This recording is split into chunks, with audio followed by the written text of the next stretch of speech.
Njengoba i-lockdown seyehliselwe ku-level 4, iNelson Mandela Bay isiqinisekise ukuthi zingama-290 iziguli ezikhoseliswe ey'ndaweni ezahlukene kuleli dolobha. Sekunendawo entsha esungulelwe ukuhlalisa iziguli ze-COVID-19 enkundleni yezemidlalo eBhayi. Le ndawo izokwazi nokukhoselisa nemindeni imbala.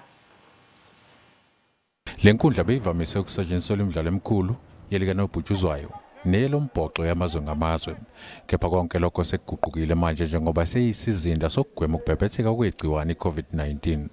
Njengoba inemibhede eyinkulungwane, le nkundla yaseNelson Mandela Bay ihlalise iziguli ezingama-21. So we are managing that, but we are creating public facilities for the quarantine, because all those that persons under investigations and persons that we have just screened, we are suspecting, those ones are actually basically quarantine.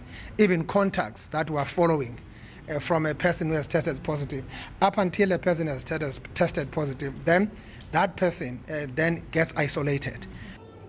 Lamagumbi nemibhede kuhlala kuchelwa ngezibulali magciwane kuphinde kuhlanzwe njalo uma iziguli seziphumile kuwo. Le ndawo iyakwazi nokuhlalisa imindeni ndawonye uma ihaqekile.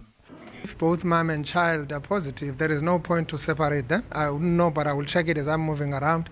I've seen such cases elsewhere where grandmother with a child are staying together because they are both positive, unless one will be negative. So you've got to separate them.